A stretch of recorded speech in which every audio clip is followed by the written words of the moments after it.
All right, so this next slide here, we have an image up for you to look at, and this is one of my favorite images to show a new mom. I tell moms bookmark it, print it out, rip it out of the book, put it up on the fridge, somewhere that you can see it, because this is really what we go to really characterize and ensure that babies are growing and developing in those first couple of weeks as they should be. Our first line up on the top there that you'll see is how often should a baby be breastfed. So what that first section is showing is it every 2 hours? Is it every 3 hours? Kind of what we got at earlier in the presentation where we talked a bit more about every 2 to 3 hours, 8 to 10 times in 24 hours. Once baby reaches their birth weight, then they have a little bit more control over when they want to feed. Right underneath there is baby's tummy size. Now, if you picture a small cherry, and that's the belly size that we're seeing in a baby between 1 and 2 days old, so it's really quite small. And nature is a really cool thing where our body, in making colostrum, we make really small volumes of colostrum. Our bodies know that baby's tummy can only hold a really, really small amount of fluid. And it's roughly between 5 and 7 mils, so it's a very, very small amount. Babies, however, will happily guzzle down a bottle of, I've seen babies in that newborn stage take up to 60 mils or 2 ounces, and the poor little things, they vomit it all back up because their tummies just can't hold that volume. As they start feeding a little bit more and they're growing, and again, in line with mom's milk production and the production of mature milk, their tummies also grow in size. So now they're able to hold a little bit more milk. So we're looking at along the lines of the size of a walnut. So we've gotten a little bit bigger in those first few days. Between day 3 and day 5 postpartum is when mom's mature milk is going to come in.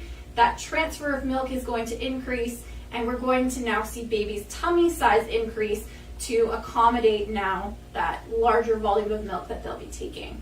So if we look towards the end of this chart, you'll see at about a month, baby's tummy size is about the size of a small to medium-sized egg.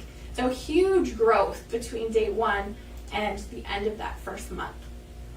With their wet and poopy diapers, the first 4 days of life, we want to make sure that baby is having the same number of wet or pee diapers as they are in days old for the first 4 days. So on day 1 of life, in that full 24-hour period, we want to see 1 wet diaper.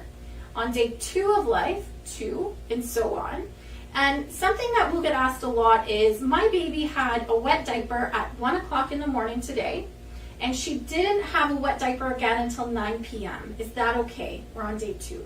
She had her 2 pees, so we're good. But if she was only having 1 or 2 pees on day 4, then we would be a little bit concerned as to why is that happening. By the time baby's about 4 to 5 days old, we should be increasing their wet diapers to about 6, anywhere from 6 to 8 in 24 hours.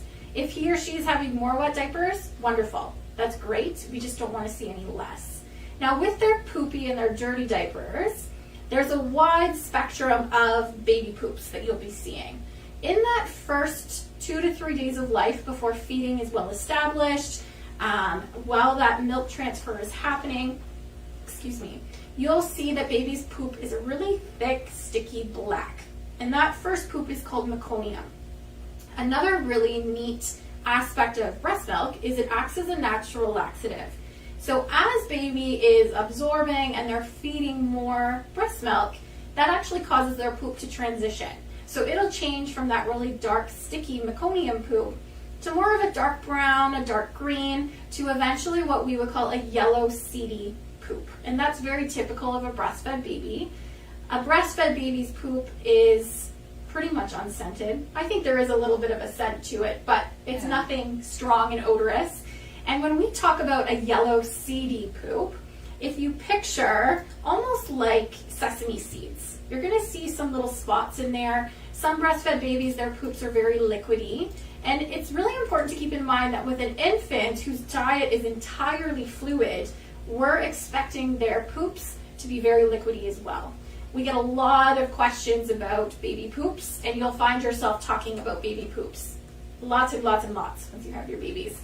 And it's also human to human milk too, right? Mm-hmm. So like this milk is like specialized, like you like custom make it for your baby. So it's going to be really good and effective at digesting all of those components. So there isn't always all of that waste, and it causes those watery kind of diapers. Yeah, it's really amazing how the body of both mom and baby adapt.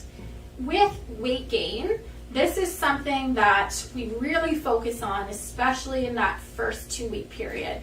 As Christina mentioned, it is absolutely normal for babies' birth weight to be up here and their discharge weight from hospital to be lower. We are very mindful of that, and there's a number of reasons that this happens. So baby is no longer receiving maternal blood supply, which can increase their weight. Any fluid that may have been given during the laboring process, that can inflate the birth weight. So we are for sure expecting a drop in their birth weight.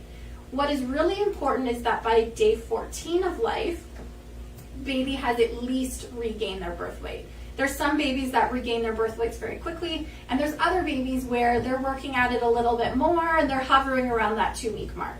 As long as they regain in that first 2 weeks, everything is great, and then you'll be monitored at a bit of a different interval compared to when they're a real newborn.